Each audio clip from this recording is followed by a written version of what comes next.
todo el día de hoy para sobrar tiempo también para su quiz, para que ustedes puedan medir más o menos su nivel.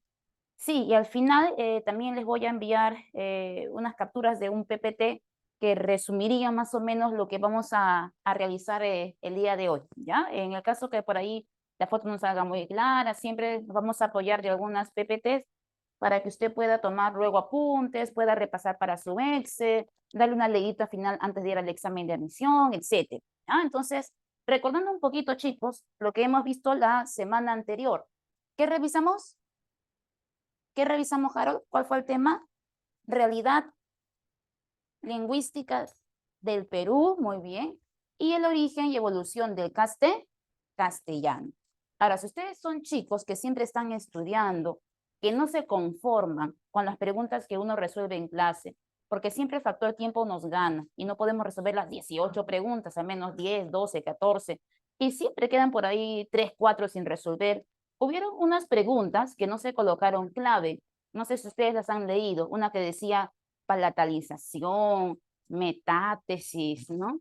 De repente han intentado resolverlas por ahí, no les ha salido, ya, no se preocupen porque esa partecita está vinculada con el tema de hoy, ¿ya? Con el tema de fonología y fonética. Entonces, yo voy a avanzar mi tema el día de hoy y vas a ver que cuando avance fonología, esas preguntas de palatalización salen rapidísimo cuando uno conoce conceptos sobre fonología, ¿ya? Entonces, yo lo voy a avanzar junto con este tema de tal manera que usted tenga la teoría, regresa a su práctica de la semana número 3 y vas a ver cómo salen las claves rapidito, ¿ya? Entonces, empezamos, chicos. Para hablar sobre fonología y fonética, ambas son disciplinas que le competen a la lingüística. Pero sabemos que la lingüística, ¿de dónde sale? De la gramática, entendiendo que la gramática es la organización interna de toda lengua. Así, la gramática se puede dividir en dos partes. Tenemos gramática normativa y gramática descriptiva. ¿Han oído sobre eso? San Marcos pregunta sobre eso en el examen, ¿ah? Para colocar verdadero o falso. Y te piden distinguir gramática descriptiva de gramática normativa. Profe, diferencias para no caer en el examen. La gramática descriptiva es aquella que indica el funcionamiento de la lengua, pero la gramática descriptiva no norma, no impone reglas. La gramática normativa sí impone reglas para usar la lengua de una manera ejemplar, ¿no? La más adecuada o lo más cercano a la ideal. Por ejemplo, si yo digo una oración como ojalá hoy no haya mucho sol, usted sabe que yo he construido una oración de manera agramatical, que no es adecuado decir haya, sino lo correcto, ¿qué cosa es, Elvis? Ah, ya, muy bien. Esta gramática que me está normando el uso correcto, la concordancia correcta del verbo, es la gramática normativa. Como lo dice su nombre, norma impone reglas para el uso correcto de la lengua de una comunidad lingüística. Pero la gramática descriptiva simplemente indica el funcionamiento de ella de una manera objetiva. Te doy un ejemplo. Una persona quechua hablante maneja lengua nativa quechua, pero a la misma vez, digamos que es analfabeto, no sabe leer ni escribir. Pregunta, ¿se puede comunicar con sus semejantes? ¿Sí o no? Así no sepa leer ni escribir y hable lengua nativa. ¿Se puede comunicar, sí o no? Sí. ¿Esa persona usa sustantivos? Sí. ¿Usa verbos? Sí. ¿Sabe que el sustantivo sirve para nombrar? ¿Sabe que el verbo indica acción? Cuando esta persona se comunica a través de oraciones, entonces esta persona sabe cómo funciona su lengua, pero lo que no conoce son las reglas para usarla de una manera adecuada. ¿Te das cuenta? Entonces, es por eso que dicen que toda persona siempre tiene una lengua y todas las lenguas tienen gramática, al menos descriptiva, porque sabemos cómo funciona nuestra lengua. Pero lo que de repente no saben todos es cómo usarla de una manera adecuada. Claro, y si yo soy analfabeta, no sé leer, ni mucho menos escribir, lo más probable es que cometa muchos errores al momento de hablar y escribir. Y tal vez la gramática normativa falle en mí, pero gramática descriptiva sí tengo, porque me comunico. Y si me comunico, sé cómo funciona mi lengua. Uso sustantivos para nombrar, por ejemplo, a mi hijo Juan, ¿no? Y le digo, ven, uso el verbo porque sé que marca acción. O sea, sabe el funcionamiento de su lengua, pero no sabe usarlo de una manera adecuada. Es por eso que hay una regla que dice, toda lengua tiene gramática, pero no toda lengua tiene que tener una lectura. Y cuando una lengua tiene escritura, recién ahí puedo normar el uso correcto de esto. La gramática descriptiva, que estudia el funcionamiento de su lengua, lo va a hacer desde 3 aristas. A nivel fonológico, estudiando los sonidos de la lengua. A nivel morfológico, estudiando la forma interna de sus palabras. Y luego a nivel sintáctico, es decir, a nivel de la oración. La gramática descriptiva no puede estudiar a la lengua de manera general, sino que lo hace por partes. Primero sus sonidos, luego las palabras y luego las oraciones. Por eso que estudia a la lengua desde la fonología, la morfología y la sintaxis. Cada semana vamos a ir avanzando una disciplina. Lo que nos compete avanzar el día de hoy es fonología y fonética. Ambas disciplinas estudian a los sonidos del lenguaje, pero lo hacen desde diferentes perspectivas. En el caso de la fonología, vamos a ver que esta estudia a los sonidos del lenguaje, a los sonidos, pero ojo, a los sonidos abstractos. Mientras que la fonética estudia también a los sonidos, pero lo hace a nivel concreto, acústico, audible, a nivel de habla, de pronunciación. Es decir, muy bien, Xiomara, porque están en diferentes planos. Recuerda eso, el lenguaje era biplánico. Tienen 2 planos, lengua, habla, plano mental, plano acústico. En ese sentido, vamos a ver que la fonología, como estudia con sonidos abstractos, en el examen le podrían cambiar el nombre. Y en vez de colocar abstractos, pueden decir sonidos mentales, sonidos ideales, se refiere a lo mismo. La fonología estudia a los sonidos mentales. Y es por eso que la fonología está vinculada con un plano. ¿Con qué plano? Con el plano de la lengua. Mientras que la fonética está vinculada con el plano de el habla. ¿No? Porque la fonética estudia a los sonidos, pero que tienen ruido audible, a los sonidos concretos, así es. A ver, Julie, ¿cuál era el concepto de gramática normativa? La que impone reglas, la que establece reglas, así es, Elvia, gracias por recordarlo. Así es, Francesca. Entonces, si la fonología estudia los sonidos mentales que forman parte del plano de la lengua, va a tener una unidad mínima de estudio. Y esa unidad mínima de estudio, la coloco por aquí, esa unidad, ¿no?, mínima de estudio, esa unidad mínima de estudio, vendría a ser el caso de los fonemas, entendiendo que el fonema es la mínima unidad de estudio, pero de la fonología. ¿Y dónde están los fonemas? Los fonemas están en la mente-cerebro, porque los fonemas son el conjunto de sonidos que componen nuestra lengua española, pero que están en la mente-cerebro. Mientras que la fonología trabaja con fonemas, la fonética, ¿con qué trabaja? La fonética no trabaja con fonemas, ella trabaja con fonos. Profe, ¿y qué es un fono? Un fono no es otra cosa que un sonido que dejó de ser mental y se materializó en el habla. Cuando el fonema deja de existir en la mente-cerebro y se concretiza en el habla y adquiere un ruido audible, ahí se deja de llamar fonema y se conoce con el nombre de fono, que vendría a ser un fonema pero concretizado. Esos fonos son fonos reales, ya no son fonos mentales. Ahora, otra cosita, este sonido mental, cuando se materializa en el habla, puede presentar variantes. Y a esa variante, lo voy a apuntar por aquí, a esa variante, ¿ya?, a esa variante del fonema, a esa variante del fonema, cuando se materializa en el habla, se le da el nombre de alófono. ¿Ya? El nombre de alófono. Profe, ¿y qué es un alófono? Alo significa variación. Fono se entiende como sonido. Es decir, el alófono es la variante de un sonido. Profe, un ejemplo ya. Vamos a ver un ejemplo. Yo te voy a pedir que pronuncies estas 2 palabras, por favor.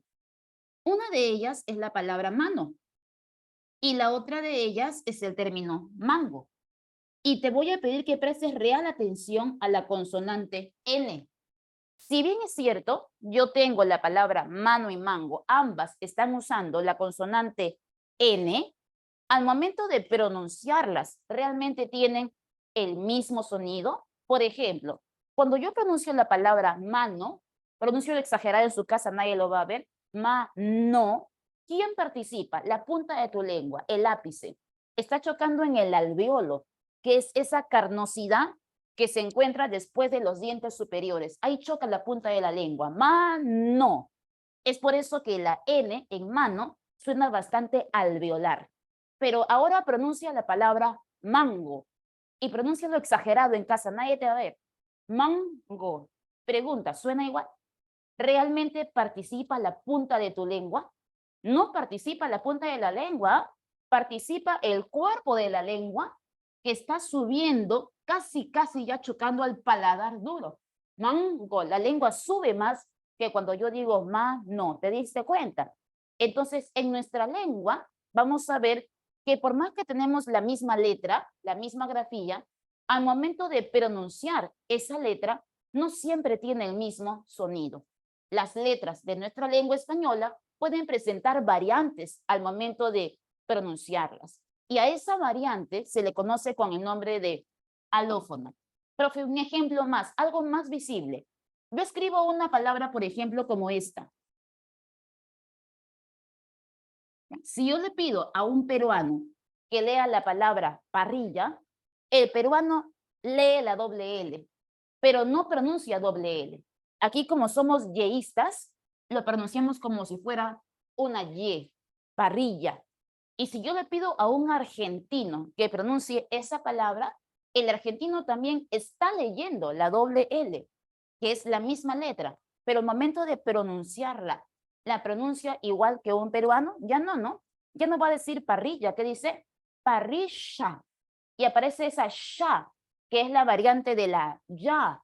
Entonces, ese es un claro ejemplo de alófono, que estamos leyendo la misma letra ambas personas, pero que al momento de pronunciarse adquieren sonidos distintos. Entonces, recuerda, el fonema es unidad mental, que se puede concretizar en fonos en el habla, pero al momento de pasar al plano del habla, estos fonos podrían presentar alguna variante y a esa variante se le conoce con el nombre de alófonos. ¿Hasta ahí nos hemos entendido? ¿Sí?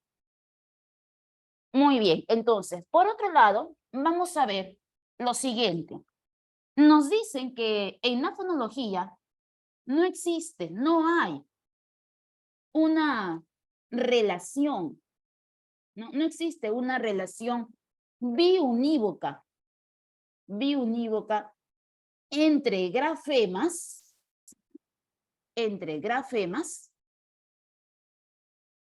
y fonemas. ¿A qué se refiere con que no existe una relación biunívoca entre grafemas y fonemas? Eso quiere decir que la cantidad de letras que tenemos en la lengua española no es equivalente tal cual como los fonemas. Si fuera una relación biunívoca, se corresponden de 1 a 1, pero tendrían en ese caso la misma cantidad.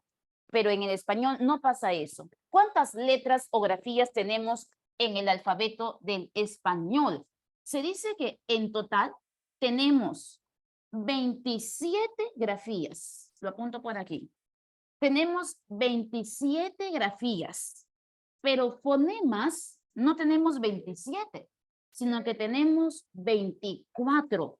Tenemos menos fonemas que grafemas, porque la relación no es biunívoca. Profe, ¿y por qué tengo menos fonemas que grafemas? Bueno, eso tiene una explicación. Por ejemplo, una de las razones por las cuales tenemos menos fonemas es porque yo puedo tener diferentes letras, por ejemplo, como K, Q, C, que son 3 letras distintas, pero que al representarlas fonológicamente le corresponde un único sonido. Tanto a la K como a la Q como a la C le corresponde un único sonido, como es el caso de la consonante K, el sonido de K. Entonces, nos damos cuenta que casos como esos no es único. También pasa con la consonante B. Por ejemplo, B y V, que son dos letras distintas, pero que le corresponden un mismo sonido, que es el sonido de B. Entonces, si yo voy a tener varias letras que se representan con un solo sonido, de esa manera van a ir disminuyendo la cantidad de fonemas. Y ya no voy a tener 27, sino que van a ser de 27 a 24.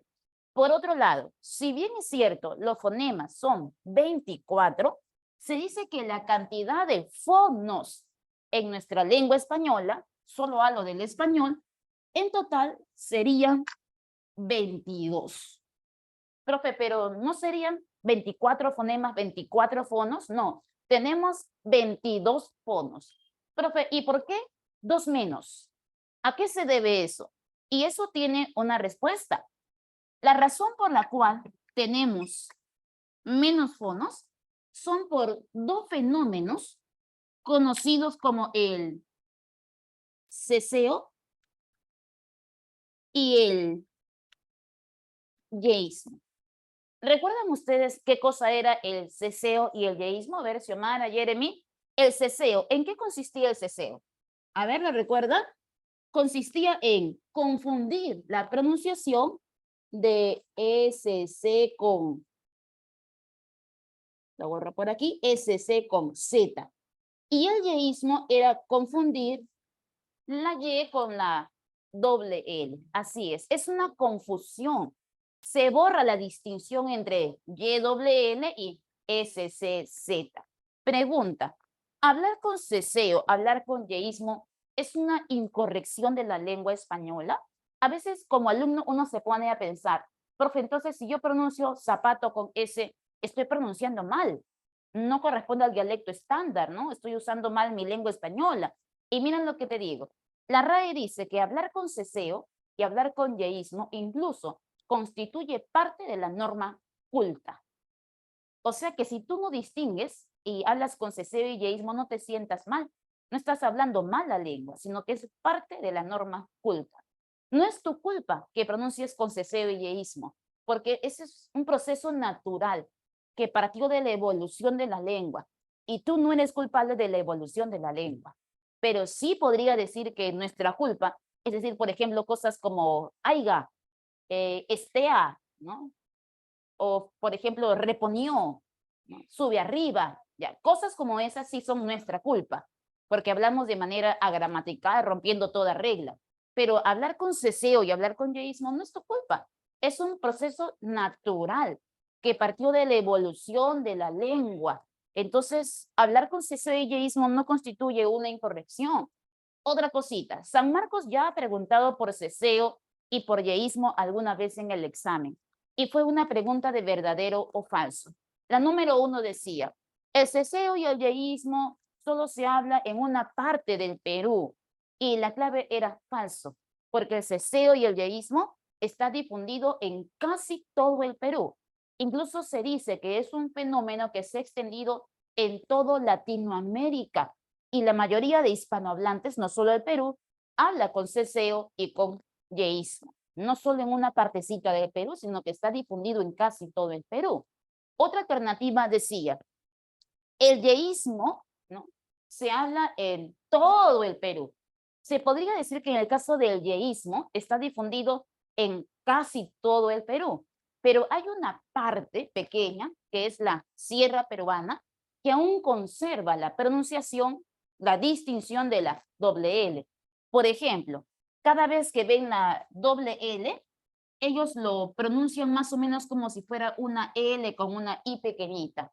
Y en vez de pronunciar, por ejemplo, llave, llama, ellos dicen llave, llama, liévale, como si fuera una L con una I bien suave, que ese es el sonido original de la doble L, pero que en la mayoría del Perú no lo distinguimos. Todos hablamos con yeísmo, preferimos usar la consonante Y para poder pronunciar por una cuestión de facilismo, ¿no? Por la evolución de la lengua. Entonces, yo no podría decir que el yeísmo opera en todo el Perú. Al menos en la zona andina hay sectores que todavía la están conservando. Otra pregunta de examen de admisión decía, ¿el ceseo y el yeísmo es un fenómeno lingüístico de reciente data? O sea que es un fenómeno que se creó recientemente.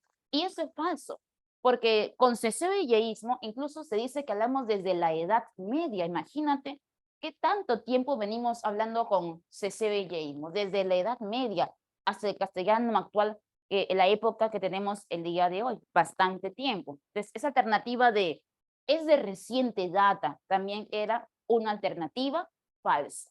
¿Ya? Cuidado con esas alternativas en el examen de admisión. Entonces yo tengo 27 letras, 24 fonemas y 22 fonos. Sabemos por qué dos menos, ¿verdad? Por los fenómenos de ceseo y los fenómenos de yeísmo. Cuando hablamos de fonología, principalmente San Marcos, te va a preguntar por la definición de fonema y por la función que cumple él dentro de la lengua española. Entonces, aquí yo voy a colocar algunas características que te van a servir para cuando San Marcos pregunte por fonema y marques verdadero o falso, sepas qué características corresponden a los fonemas. Por ejemplo, lo primero que dicen acerca del fonema es que este pertenece a la segunda articulación del lenguaje. Pertenece a la segunda articulación del lenguaje. ¿Por qué decimos eso? ¿Recuerda usted que una palabra tenía dos articulaciones? Se puede dividir en morfemas, unidades con significado, y luego los morfemas los dividimos en fonemas, que son unidades más pequeñas, pero que a diferencia de los morfemas, ya pierden su significado por lo pequeños que son. A esa característica xiomara le daban un nombre. Decían, el lenguaje es de tipo bi, ¿qué decía? ¿Quién lo recuerda? A ver, ¿quién es el joven que lee todos los días y que está un paso adelante? El lenguaje es muy bien, chicos, biarticulado. Biarticulado, porque se puede dividir en morfemas y fonemas. Y son los fonemas los que pertenecen a la segunda articulación del lenguaje. Además, se dice que el fonema carece de significado, carece de carga semántica, porque un fonema, como es una unidad mínima, entonces pierde su significado, carente de significado. Por ejemplo, yo puedo tener un fonema como el caso del fonema B, y al pronunciarlo, la pregunta es, ¿qué significado tiene este fonema? ¿Significa algo para ti este fonema? Por lo pequeño que es, así es xiomara, como él, ¿no? Nada, no significa nada, porque al ser una unidad mínima, carece de carga semántica, no tiene significado. Profe, ¿qué más acerca del fonema? Lo más importante, hijo, el fonema, al ser unidad pequeña, mínima, es irreductible, ¿no? Irreductible a la cadena de habla. No se puede dividir más allá de un fonema porque es lo más pequeño que tenemos. Pero lo que más nos importa es una unidad mínima, sí, unidad mínima, eso es cierto, pero esta palabra nos importa mucho más. Unidad mínima distintiva. Unidad mínima distintiva de la lengua. Y esta palabra distintiva es lo que más caracteriza al fonema. ¿Por qué decimos que los fonemas son distintivos? Ah, Elvis, la primera articulación son los morfemas, pero ellos sí tienen significado. ¿Por qué decimos que el fonema es distintivo? Profe, es distintivo porque al cambiar un fonema por otro, permite cambiar el significado de una palabra. Por ejemplo, yo puedo colocar un par mínimo y voy a colocar aquí un par mínimo, mira. Espacio, ¿listo? Y por aquí lo voy a comparar con otro par mínimo muy parecido. Ahí está. Y yo puedo colocar, por ejemplo, aquí dos vocales distintas. Por un lado, voy a colocar, digamos, la vocal O. Si yo coloco la vocal O en esa palabra dice pota, ¿no? Pero si yo coloco otra vocal aquí, diferente de la O, cambia el significado, ¿sí o no? Yo podría colocar, por ejemplo, la vocal I, y no es lo mismo. ¿Por qué te ríes? ¿Por qué te ríes? No es lo mismo decir pota que decir pita, ¿sí o no? Entre pota y pita hay cambio de significado. Entonces, el cambiar un fonema por otro no simplemente consiste en cambiar un sonido, sino que al cambiar un fonema por otro dentro de un par mínimo, eso permite el cambio de significado. De ahí que decimos que el fonema es una unidad mínima distintiva, porque permite el cambio de significado. Entonces, claro, por ejemplo, como mesa pesa, también Sandra, claro, cambiamos la M por la P, pero mesa no es lo mismo que pesa. Es por eso que esos ejemplos demuestran que los fonemas son distintivos, ¿no? Porque permiten el cambio de significado. Profe, siga, por favor. ¿Qué más? Además, vamos a ver que los fonemas se pueden clasificar en nuestra lengua. A ver si se puede borrar con otro. Está muy sucia la...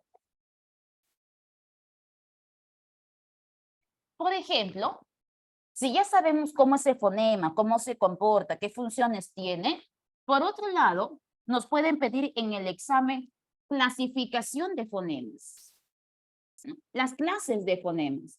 Y en realidad tenemos dos grandes clases de fonemas. Los primeros de ellos, que serían los fonemas segmentales. Y así como hay fonemas segmentales, también tenemos fonemas de tipo suprasegmentales. Así es, muy bien, Elvis. Por ejemplo, ¿a quién se le conoce como fonema segmental? A ver, te leo en el chat. ¿A quién se le conoce como fonemas segmentales? ¿Vocales? ¿Nada más? Dame más, por favor, un poquito más. Muy bien, Elvis. Y consonantes. Los fonemas segmentales, en este caso, van a ser las consonantes y las vocales. Que en el caso del castellano tenemos 19 consonantes y 5 vocales, porque el español tiene un sistema pentavocálico. Cada lengua tendrá su sistema vocálico. Por ejemplo, en el caso del quechua, que discutíamos en la clase anterior, ¿cuántas vocales manejaba?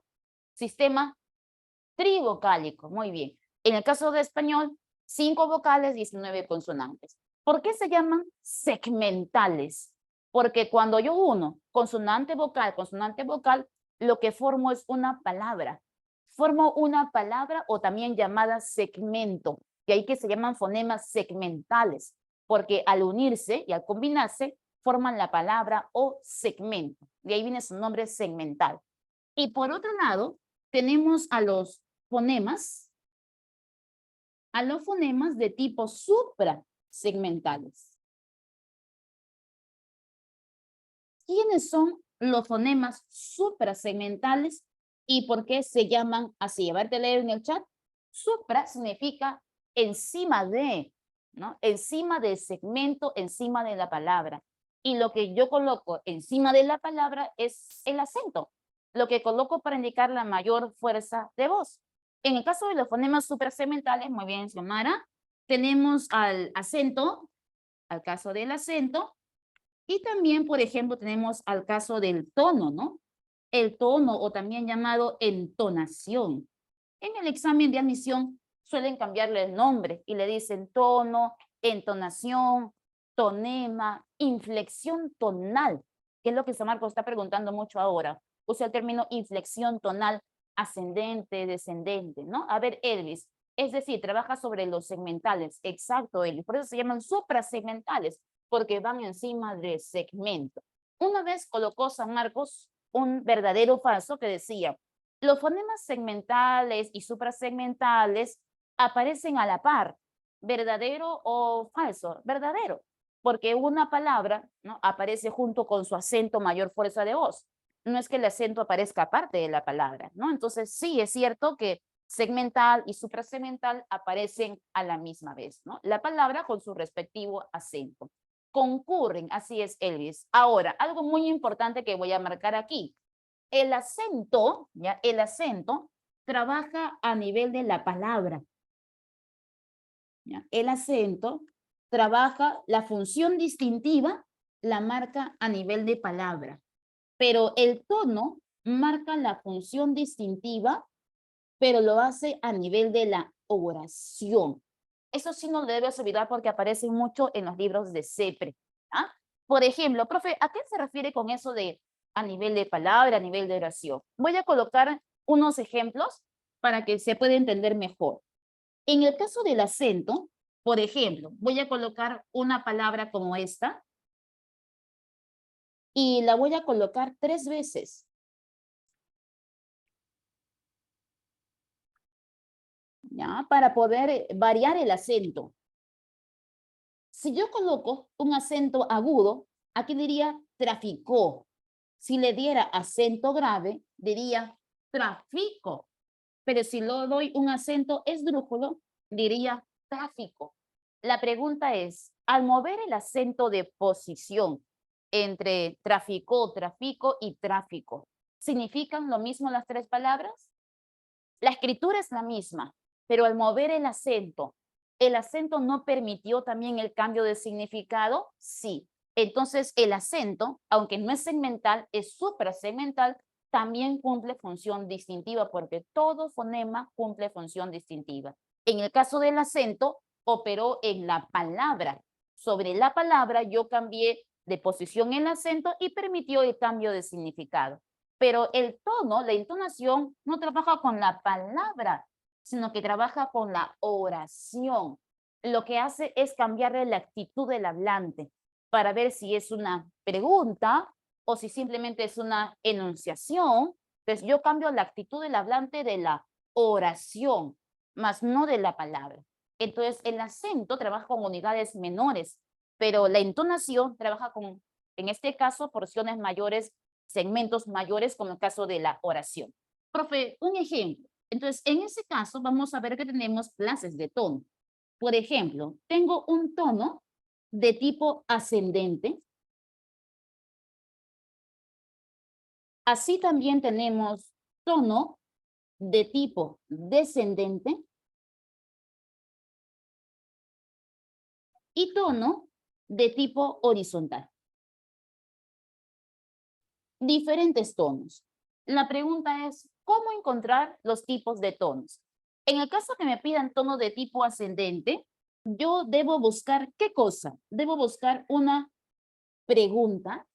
Esa pregunta puede ser directa, con signos, indirecta, sin signos, pero debe ser una pregunta total. Una pregunta total es aquella que exige una respuesta concreta. Esa respuesta concreta tiene que ser o sí o no. Cuando hay un tono descendente, yo también voy a tener una pregunta, pero esa pregunta ya no puede ser total, sino que tiene que ser una pregunta parcial.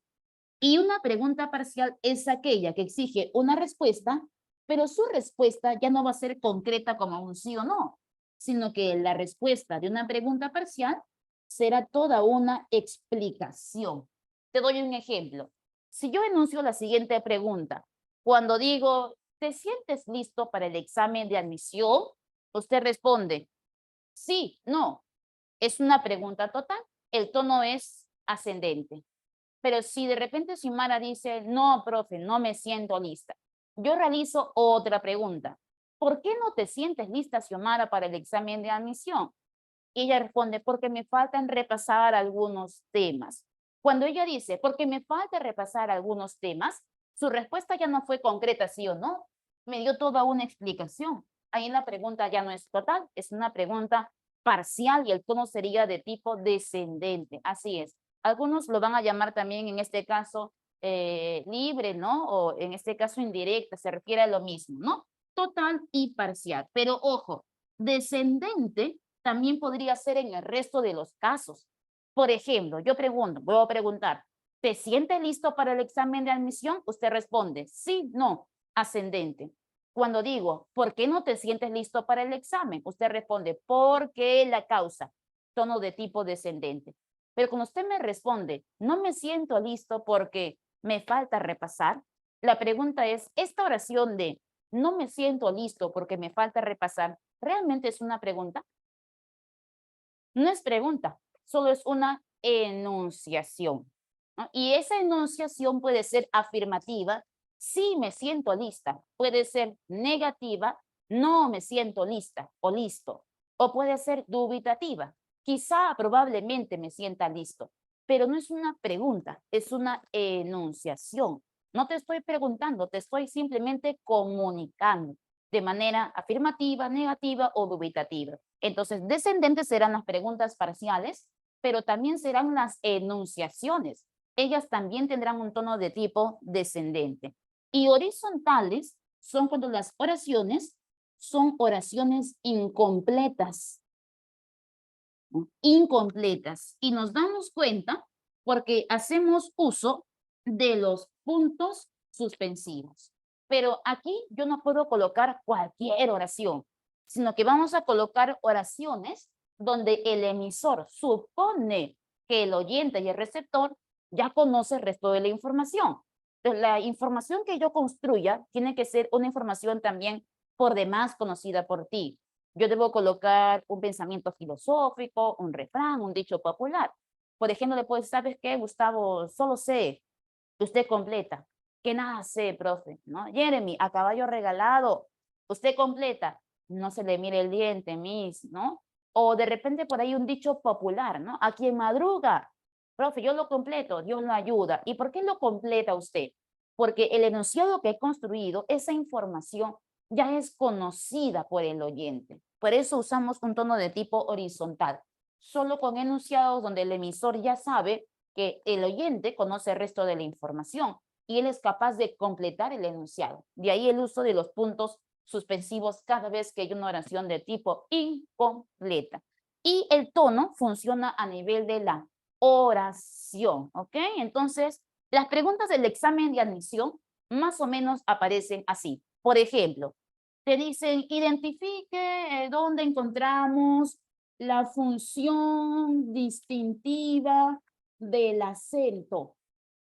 ¿Dónde hay función distintiva del acento? Y te lanzan 5 alternativas. Te ponen A, B, C, D. Yo voy a colocar solo 3 por factor de espacio. Por ejemplo, pueden colocar la palabra camino, ¿no? La palabra, por ejemplo, cariño,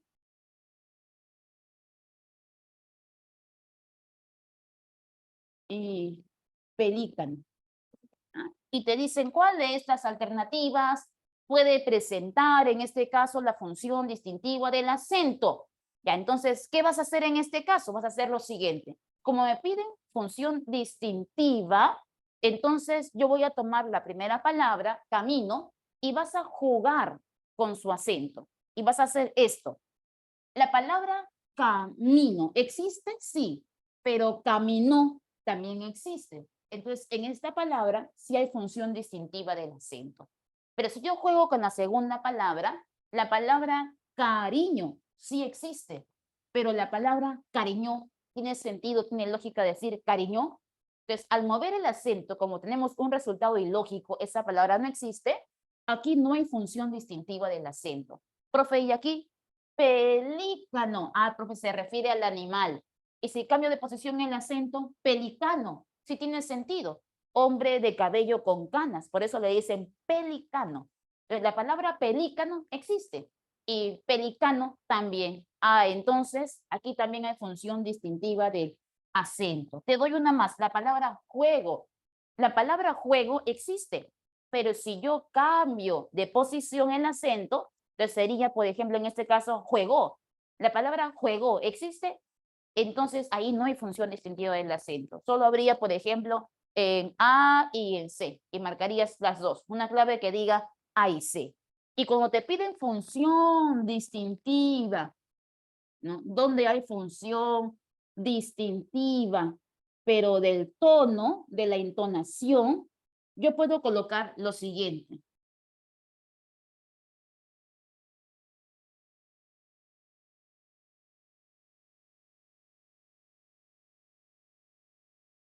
Tomaste desayuno. ¿Ya? Te voy a pedir que leas esta oración tal cual como está y que le des el tono que le corresponde. Tomaste desayuno. Aquí simplemente yo estoy afirmando. Tomaste desayuno. Y como afirmo, solo es una oración enunciativa y ahí su tono es de tipo descendente. Pero ¿qué pasaría si yo decido aumentarle los signos de interrogación a esa oración. Ya no dice, tomaste desayuno, ya no afirmo, sino que digo, tomaste desayuno, y de lo que era una afirmación, ahora se convierte en una pregunta.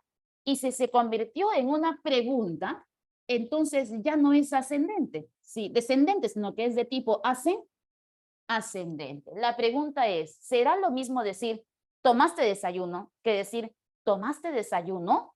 ¿Es lo mismo? No, porque una afirma y otra pregunta. Entonces, ahí hay función distintiva del tono. En una oración que al leerla de una manera sin signos, representa algo. Y cuando le aumenten los signos, se convierte en otra cosa. Pero aquí no cambió el significado de la palabra tomaste. Aquí no cambió el significado de la palabra desayuno. Aquí lo que cambió fue la intención de la oración. Es por eso que dicen que el acento funciona sobre la palabra, pero el fonema tono funciona sobre la oración, ¿no? Así es, el tono o entonación se refiere a lo mismo. Esto en cuanto a las clases de fonemas. Por otro lado, también nos van a pedir el inventario de fonemas del español. El inventario de fonemas de la lengua española. Así, por ejemplo, tenemos 19 consonantes y tenemos 5 vocales. Así es, y como tienen solo una respuesta, es de tipo ascendente, Stephanie. Entonces, vamos a repasar. En cuanto a las vocales, no hay problema. Para la vocal A le corresponde el fonema A. Para la E. Pero los que traen un poco de complicación es el caso de las consonantes, lo que voy a ver a continuación. Por ejemplo, por aquí yo voy a colocar así un pequeño cuadrito donde voy a colocar así graf, que significa grafemas, letras del abecedario. Y por aquí voy a colocar fon, que sería su fonema con el cual se representa. ¿Ya? Por ejemplo, cuando decimos lo siguiente, comencemos con la letra B.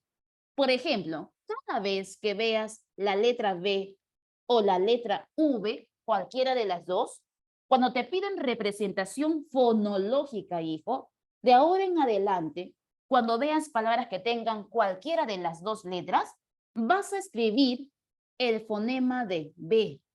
Así, por ejemplo, si yo veo la palabra vaso, que yo sé que se escribe con V, tú lo transcribes como si fuera la consonante B, la letra B. Por ejemplo, transcripción fonológica de la palabra vaso, pues harías algo más o menos como esto. Vaso. Cierras tu barra y colocas tu acento. Ese acento debe ser graficado sí o sí. El no colocar el acento, entonces constituye un error en la transcripción fonológica. Ese acento no es una tilde, solo está marcando la mayor fuerza de voz. A ver, Hilary, pero ¿tomaste desayuno sin signos no sería una pregunta indirecta? No, ahí estoy afirmando. Tomaste desayuno, lo está afirmando. Eso sería una enunciación, Hilary. Entonces, para regresar, cada vez que vean las letras B o V, de ahora en adelante transcríbela, cualquiera de las dos, con el fonema de B. Para el caso de la letra C, ¿qué pasa con la C?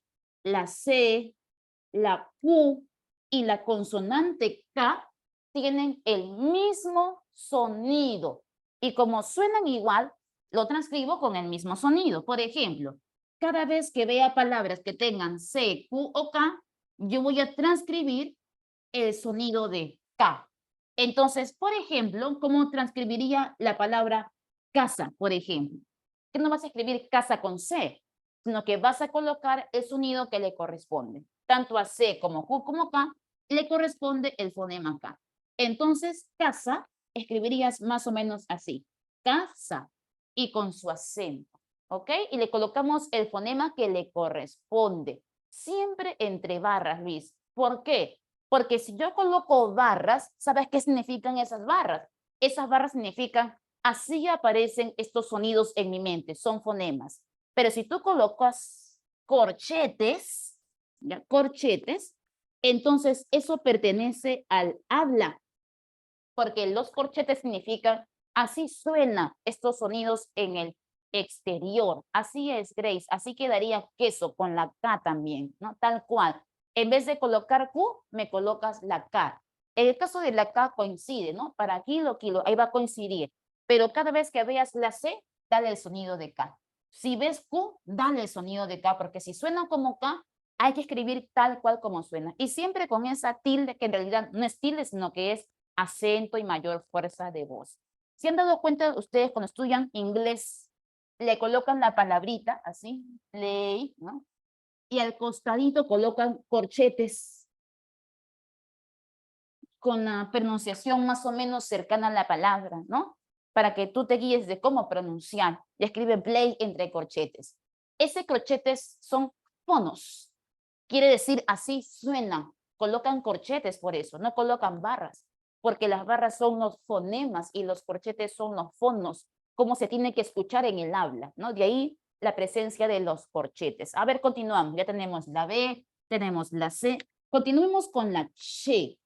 Cada vez que veas la consonante che, cada vez que veas la consonante che, de ahora en adelante te voy a pedir que no escribas la che, sino que vas a escribir este símbolo, C, con una pequeña cosita arriba que se llama virgulilla.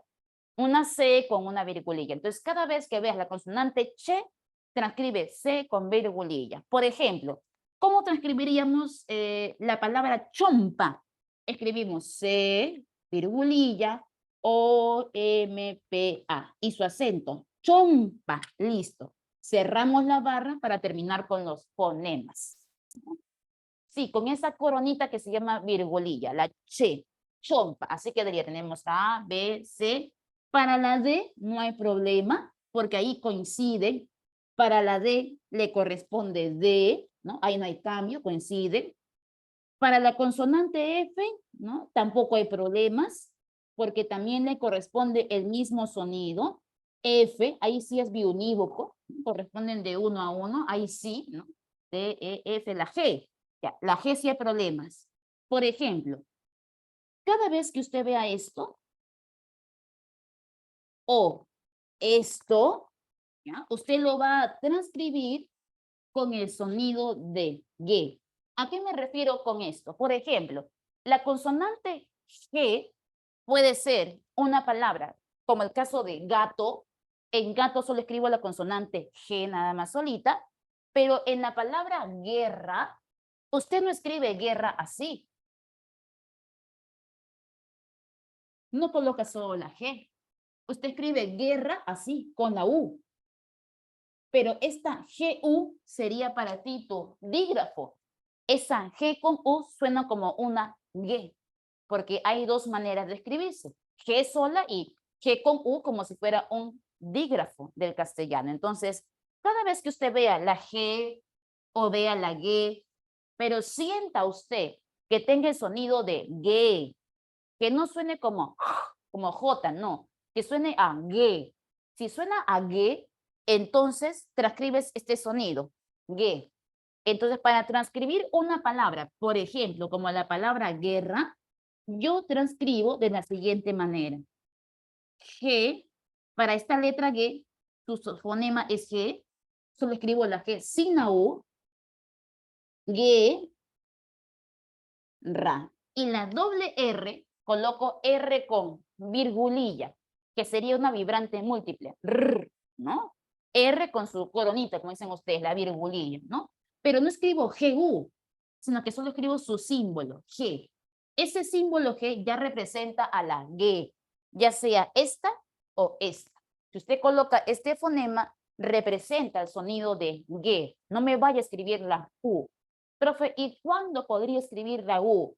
Ah, vas a escribir la U siempre y cuando aquí, en esta U, aparezcan esas bolitas que se conocen como diéresis. Entonces, si yo coloco diéresis, las diéresis se colocan para que la U suene. Si la U suena, recién me la escribes. Por ejemplo, aquí no hay diéresis. Pero, ¿qué pasaría si en vez de guerra, yo te coloco una palabra, por ejemplo, como la palabra agüita?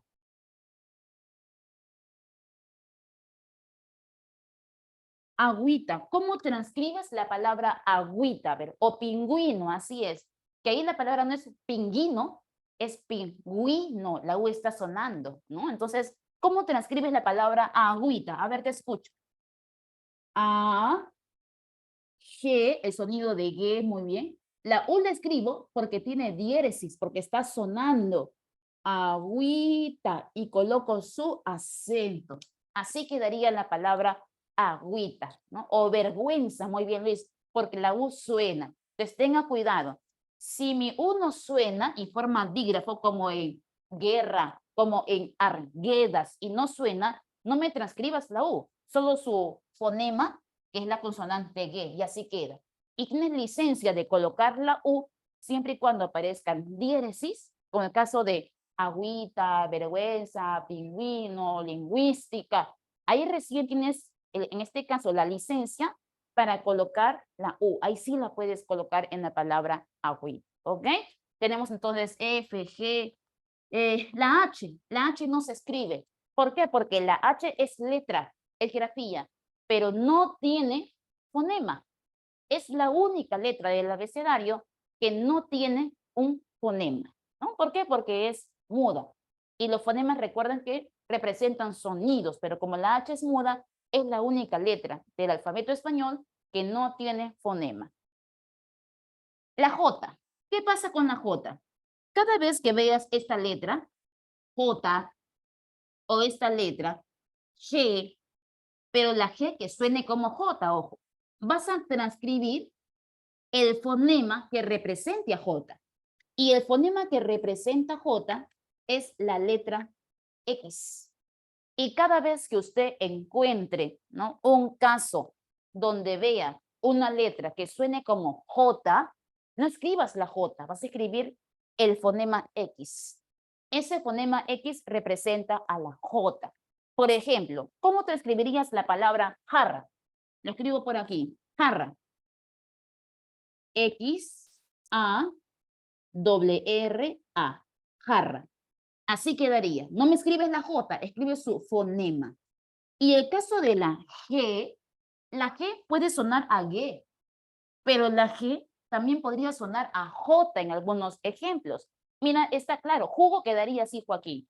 Mira esta palabra, G latina, gitana, gesto, muy bien, gente. ¿Ustedes creen que ahí la G suena como G? Yo digo gente, digo gesto, no, decimos gente, gesto, gimnasio. Ahí la G suena como J. Si suena J, escribe su fonema X.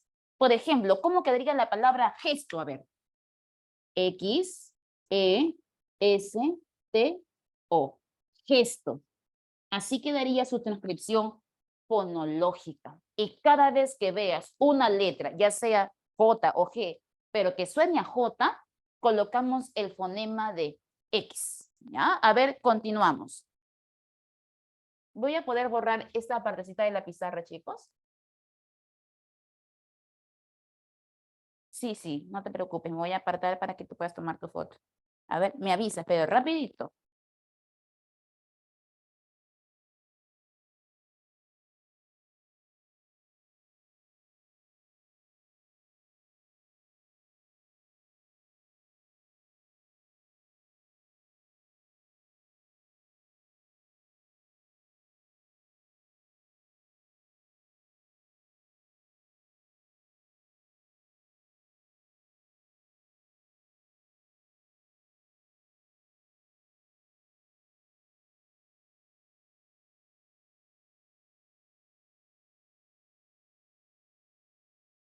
¿Estamos?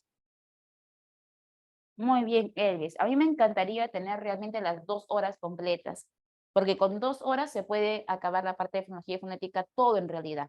Pero como solo tenemos hasta las 9:40, 9:30, porque debo dejar 10 para el quiz, entonces eso nos quita un poquito de tiempo. Entonces, media hora más sería ideal para poder terminar este tema, pero como el tiempo apremia, chicos, tienen otros cursos también, no me puedo agarrar toda la clase también, ¿no? Ya, voy a borrar esta parte nada más, ¿ya?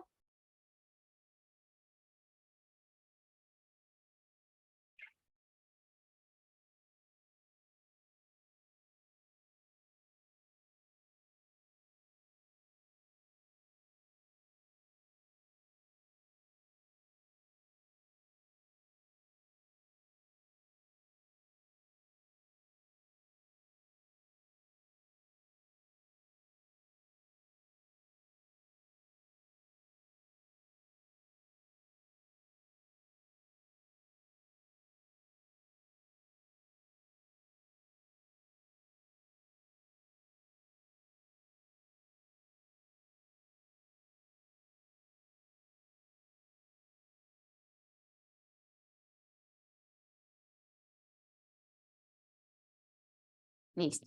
Entonces, continuamos. Nos hemos quedado en la letra J, ¿no? Pasemos por aquí. Consonante L.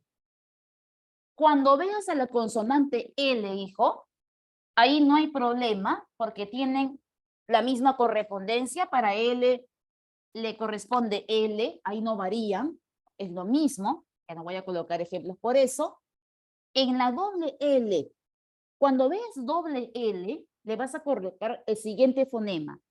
O colocas la L con su virgulilla, ¿no? O colocas L con virgulilla, que es una opción. O si no, también a veces en el examen colocan el símbolo de delta. Esa delta también significa doble L, lo mismo. Entonces, yo coloco una palabra, como la palabra llama, como el caso de llama, ¿cómo transcribes la palabra llama, por ejemplo? ¿No te escribirías así? Símbolo de delta o L con coronita, A, M, A. Llama, ahí está. Transcripción fonológica adecuada.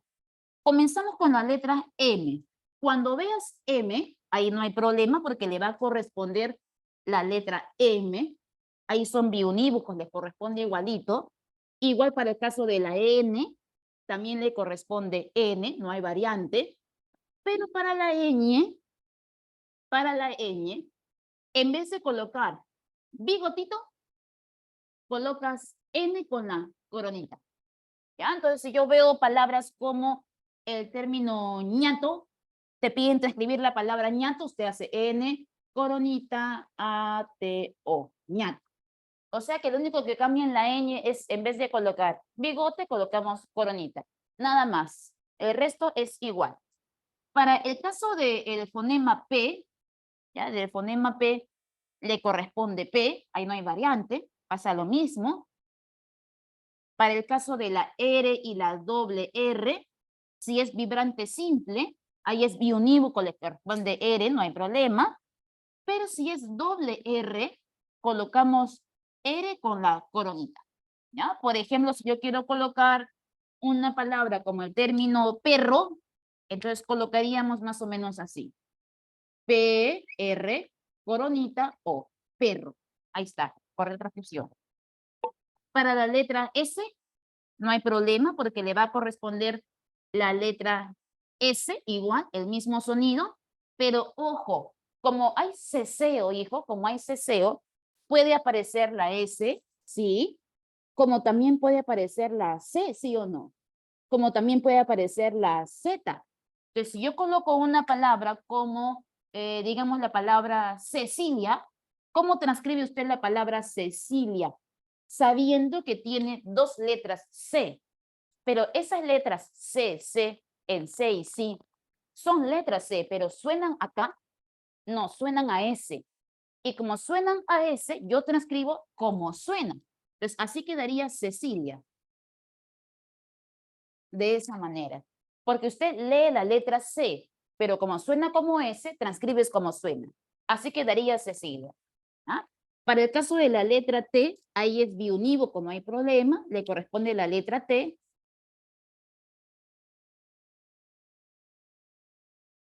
Para la Y, le corresponde Y, también igualito, biunívoco.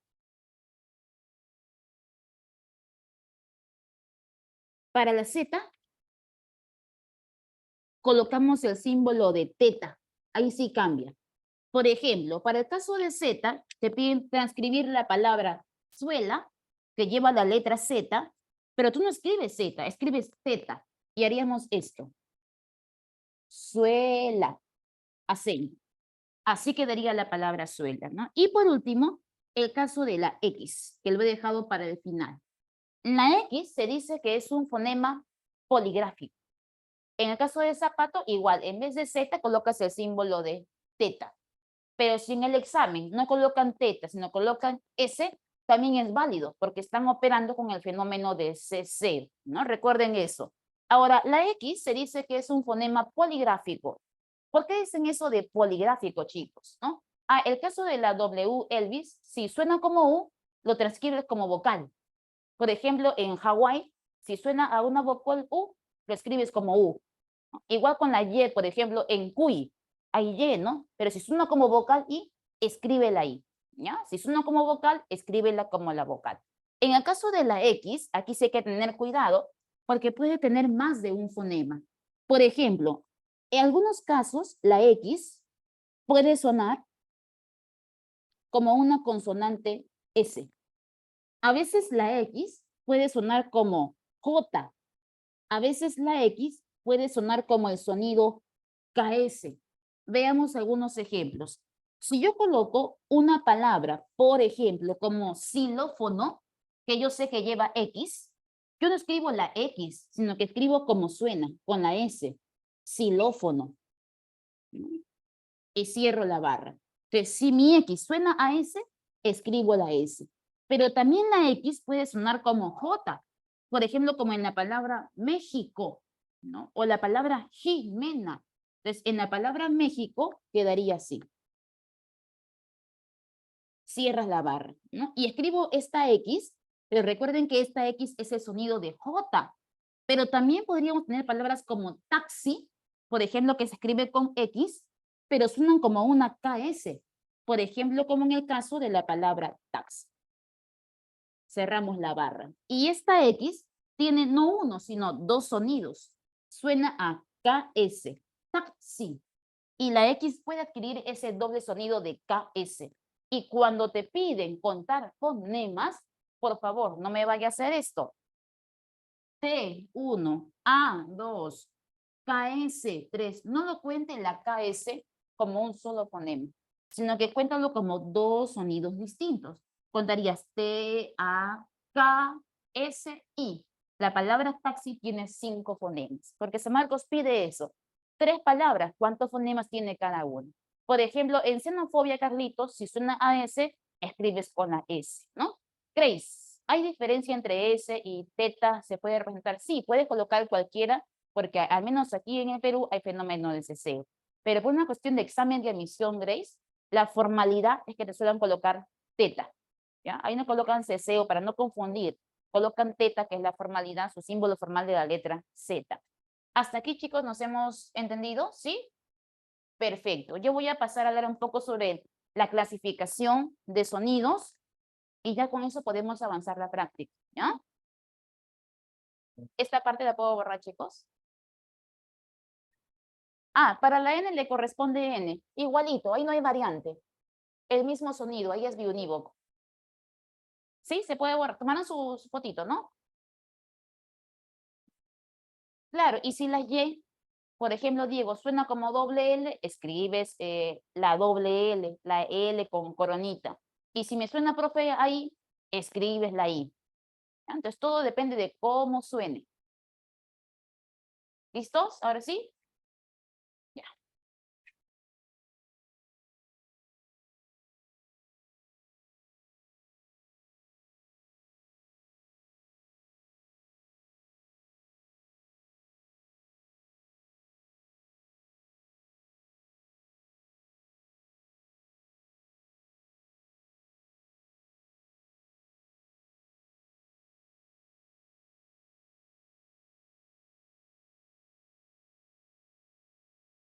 Listo. Por otro lado, cuando hablamos exclusivamente de fonética, jóvenes, que no hablamos de la fonología, sino de la fonética, que estudia lo que está vinculada con la articulación, el habla, ella estudia dos cosas, modos y puntos de articulación.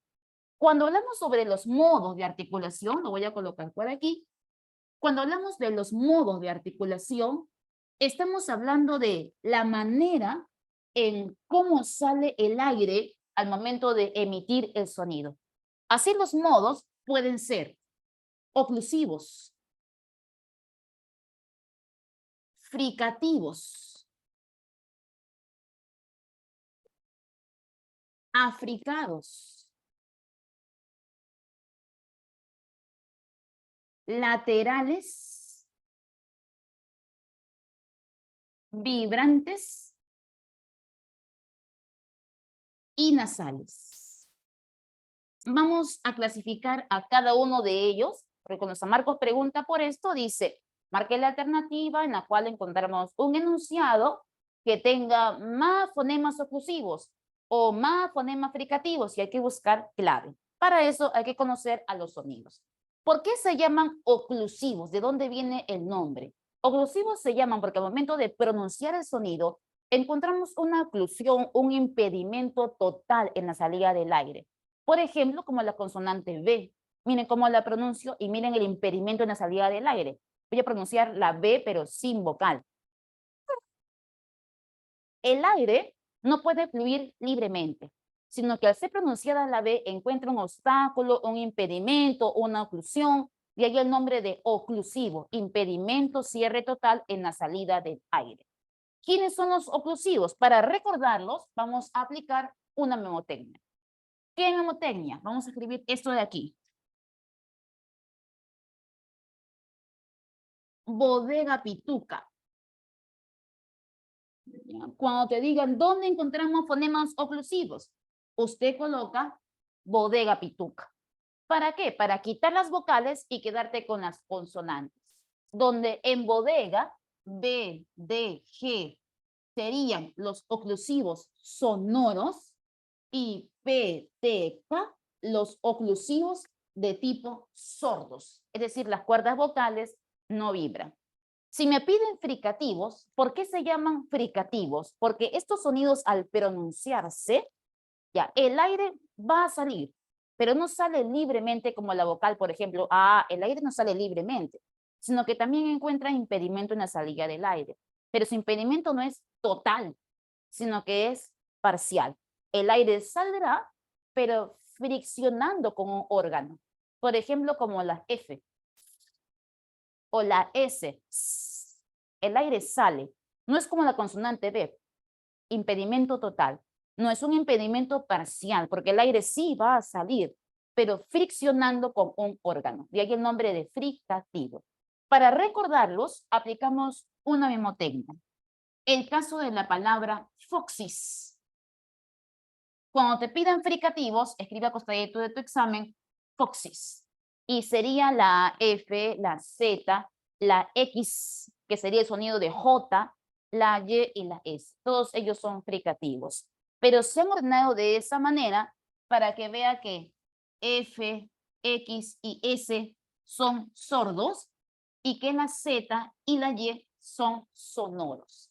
El africado solo es uno en el castellano y sería el caso de la consonante che, que ya sabe que es C con virgulilla, la única africada. ¿Por qué se llama africado? Porque combina oclusivo con fricativo. Por ejemplo, yo al pronunciar la consonante che, en un primer momento encuentro oclusión, ocluye, pero luego el aire fricciona. Entonces es oclusivo y fricativo a la misma vez. De ahí que le decimos africado. Ocluye y fricciona, ¿no? El aire llega a salir pero friccionando. ¿Qué sonidos son PTK, Jefferson? PTK son oclusivos pero sordos. Continuamos. Laterales. Aquí tenemos la consonante L y la doble L. ¿Por qué se llaman laterales? Porque al pronunciarse el aire escapa por los lados de la boca. No de manera directa, sino que el aire escapa por los lados de la boca. De ahí el nombre de laterales. L. Las vibrantes son dos.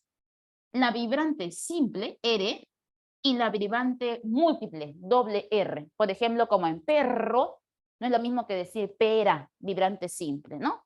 Y las nasales, que vas a aplicar esta memotecnia, como el caso de la palabra mañana.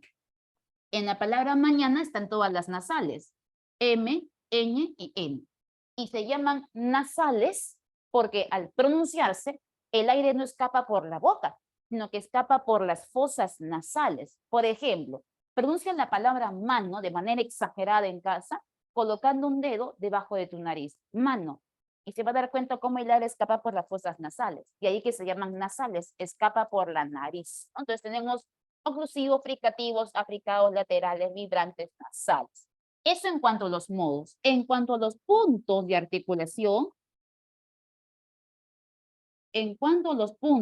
articulación, tenemos los siguientes. Bilabial, dental, labio dental,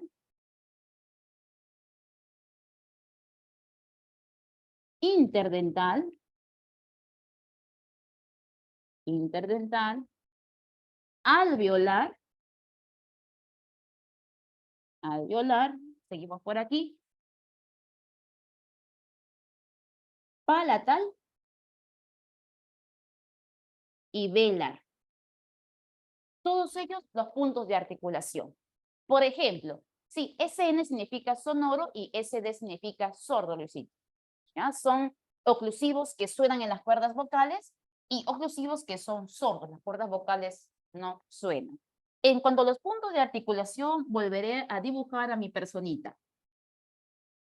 Nariz, labios, dientes superiores, alveolos, paladar duro, velo, úvula. Labios otra vez, lengua. Listo.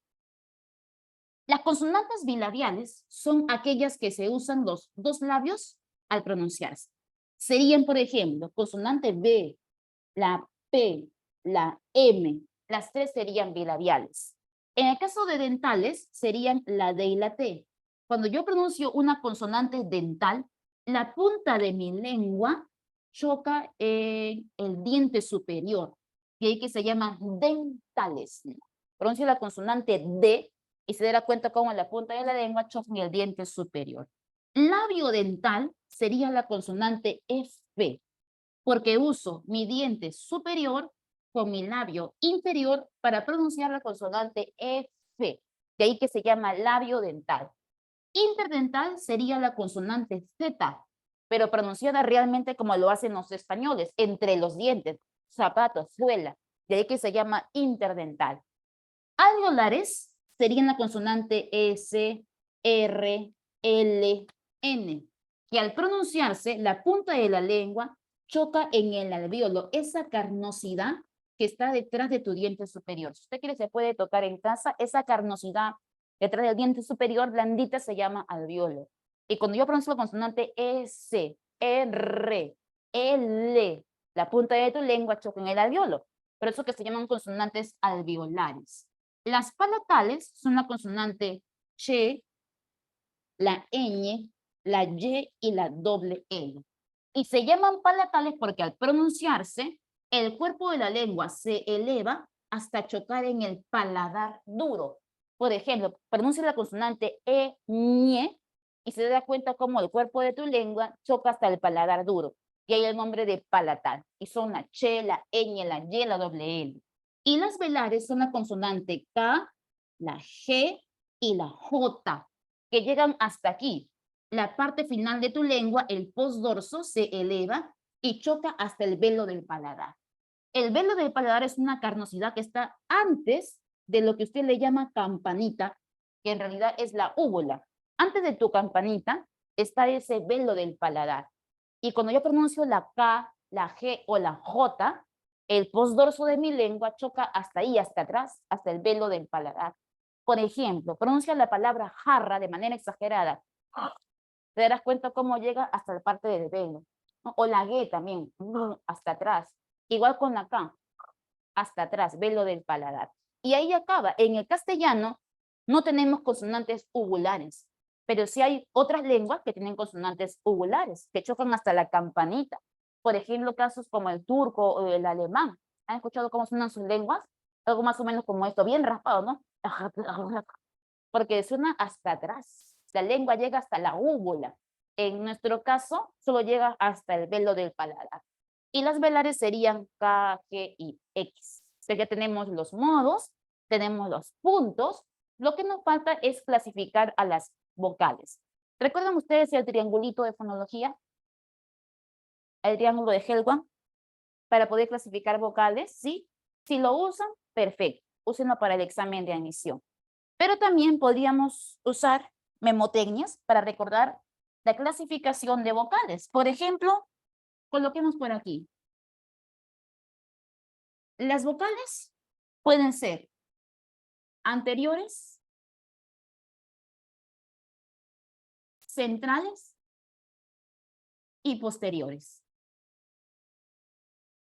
En el caso que usted olvide su triangulito para el examen, no lo recuerde porque le falló la memoria, recordó más reglas de matemáticas y esa parte lo olvidó, no se preocupe.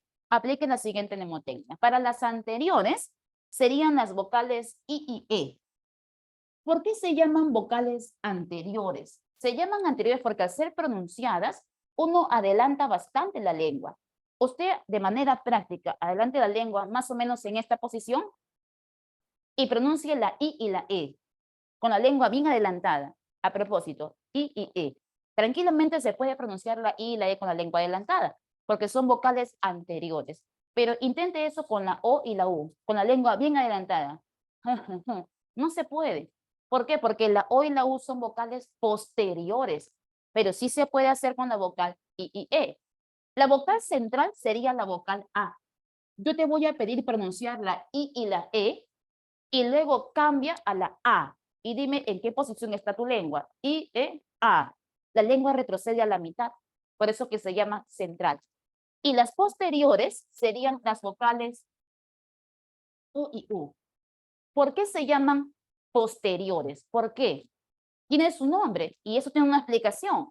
Se llaman posteriores porque al pronunciar estas dos vocales, la lengua retrocede hasta el final.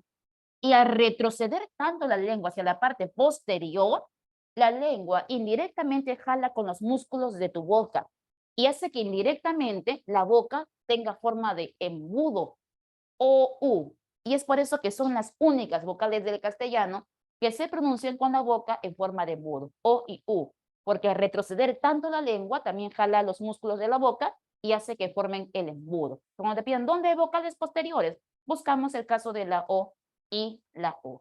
Hasta aquí, chicos, ¿estamos claros? ¿Sí? Sí, Miss, ¿puedo tomar 5 minutitos? Sí, ya. Entonces, chicos, yo voy a escoger algunas preguntas de la práctica para poder resolver, porque la misma dice que ya va a tomar su quizzes.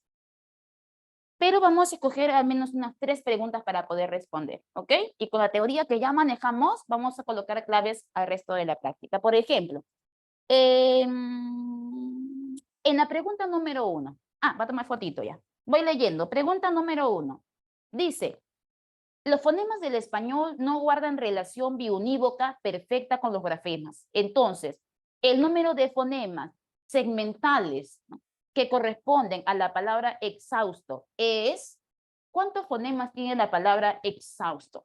Sería el caso de la E, ¿no? En exhausto, ¿cómo transcribes la palabra exhausto? Primero transcribes para que puedas colocar tus fonemas y harías algo más o menos como esto. E, y la X una así, ¿no? Exhausto. Una vez que transcribes, cuentas tus fonemas. 1, 2, 3, 4, 5, 6, 7, 8. Porque la X sonó como KS. Entonces, en total habrían 8 fonemas, por eso que la clave en este caso era casita, ¿no? En el caso de la número 2 te piden relacionar el fonema con su modo. ¿Ya tomaron fotito, chicos? ¿Sí? Me muevo para acá. Ya, ahora sí. Número 2 dice, en la palabra sauces, por ejemplo, tenemos la letra C que suena como S, y si suena como S es una fricativa, ¿no? En el caso de la palabra calles, esa doble L es una lateral, ¿no? Recuerden, el aire escapa por los lados.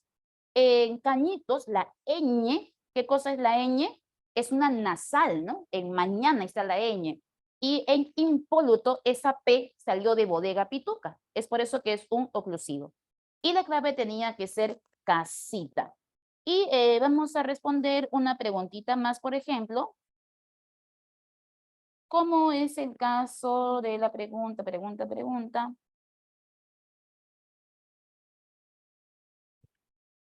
Una pregunta de tono, quería resolver. Ya, pregunta 17, mira. En la 17 dice, acorde con la posibilidad de distinguirlos como segmentos dentro de la cadena sonora, diga usted lo siguiente, seleccione la alternativa conceptualmente correcta con respecto a los fonemas suprasegmentales. ¿Quiénes son los suprasegmentales? Acento y tono.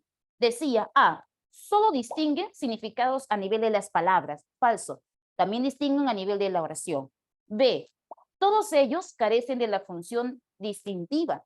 No, todos tienen función distintiva. C, son definidas como unidades mínimas significativas. No, los fonemas carecen de significado. Y en la D dice, ellos se superponen. El acento se superpone al fonema segmental. Se pone encima de. Claro, por ello se llaman suprasegmentales. Entonces la clave tenía que ser dado en la pregunta número 17. ¿Listo, chicos? Nos vamos a quedar aquí por el día de hoy. Si tuvieran alguna dificultad con las preguntas, intenten resolver, por favor, porque el tiempo ya nos ganó. El tema era bien amplio. Y las preguntas que no les salgan, por favor, manden de una captura de pantalla a la Miss para que ella me la comparta a mi WhatsApp y yo poder mandar la solución y la justificación de las preguntas. Pero tal cual, como lo hemos avanzado, yo creo que estás en el nivel de poder resolverlo solito lo que falta. ¿Ya? Sí, le manden un ratito más las fotitos a la Miss del PPT, no te preocupes. ¿Ya? Muchas gracias a ustedes, chicos. Me quedo por aquí para ver cómo hacen su quizzes. A ver, los quiero ver, chicos.